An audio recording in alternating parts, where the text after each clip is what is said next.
नमस्कार मैत्रिणींनो, श्री स्वामी समर्थ. आज कोणतीही रेसिपी नाही. आज मी तूप कसं बनवायचं हे सांगणार आहे आणि दाखवणार आहे.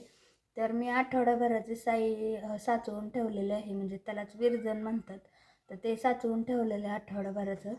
तर आपण म्हशीचं तूप कसं बनवायचं हे मी तुम्हाला दाखवते. चला, बघू शकता तुम्ही अशा पद्धतीने मी साई साचवून ठेवलेली आहे आठवड्याभराची.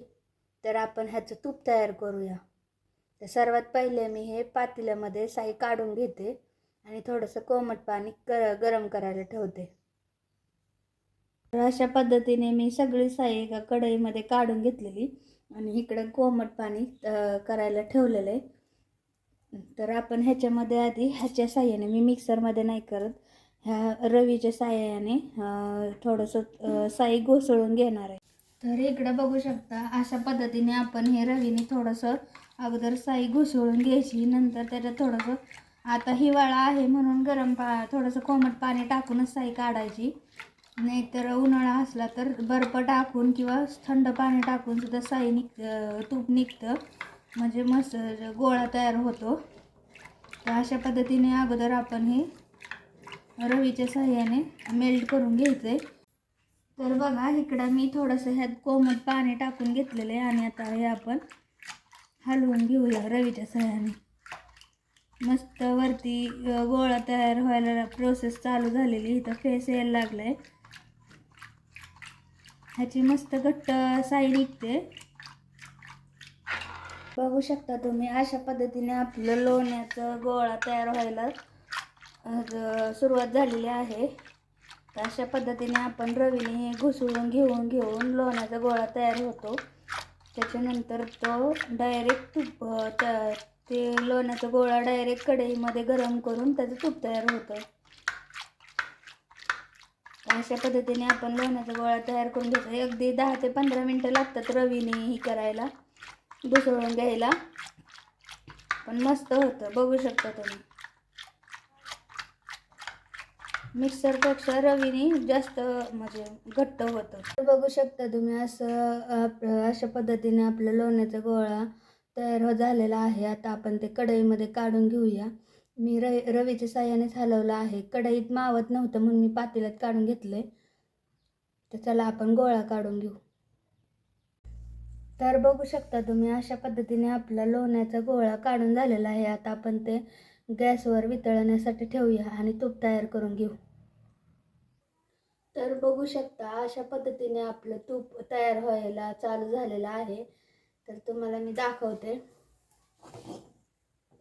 लोण्याचा गोळा पूर्ण वितळलेला आहे. आता तूप तयार व्हायला चालू झालंय.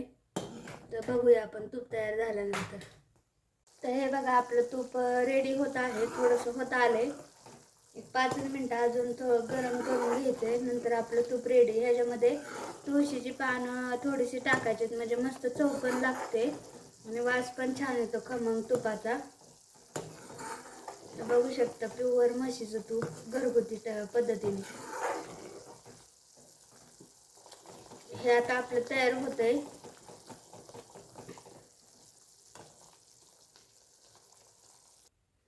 हे बघा आता आपलं तूप रेडी झालेलं आहे आणि ह्याच्यामध्ये आता मी तुळशीची पानं धुवून आणलेत, ते आपण टाकून घेऊ.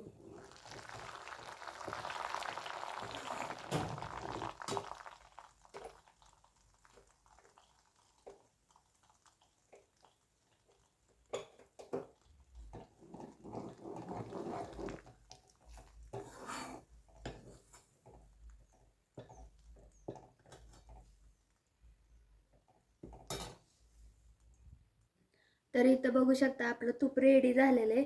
आता थोडंसं थंड झालं की आपण हे भरणीमध्ये किंवा एखाद्या स्टीलच्या डब्यामध्ये आपण काढून घेणार आहे. तर थोडं थंड होऊ द्या, मग आपण काढून घेऊया. तर बघू शकता अशा पद्धतीने आपलं घरगुती म्हशीचं तूप तयार झालेलं आहे. ते तुम्ही पण करून पहा आणि नक्की तूप कसं झालंय ते नक्की कमेंट करून सांगा. तर अशा पद्धतीने मी आठवड्याभराची साई साचवली होती आणि साधारण अर्धा किलो तूप झालेले, पण ह्यात बसलं नाही म्हणून मी दुसऱ्या भरणीत ते काढलेले, रोजच्या वापराच्या भरणीत, आणि हे चांगलं तूप सेपरेट काढून घेतलेले. तर बघू शकता आपलं म्हशीचं रवाळ तूप हे गरम आहे म्हणून असं दिसतंय, थोडंसं गार झाल्यानंतर व्यवस्थित होईल. तर चला, व्हिडिओ आवडला असेल तर नक्की कमेंट करून सांगा आणि आपल्या चॅनलला सबस्क्राईब आणि लाईक करा, फॉलो करा, शेअर करा. चला भेटूया पुढच्या व्हिडिओनंतर. बाय.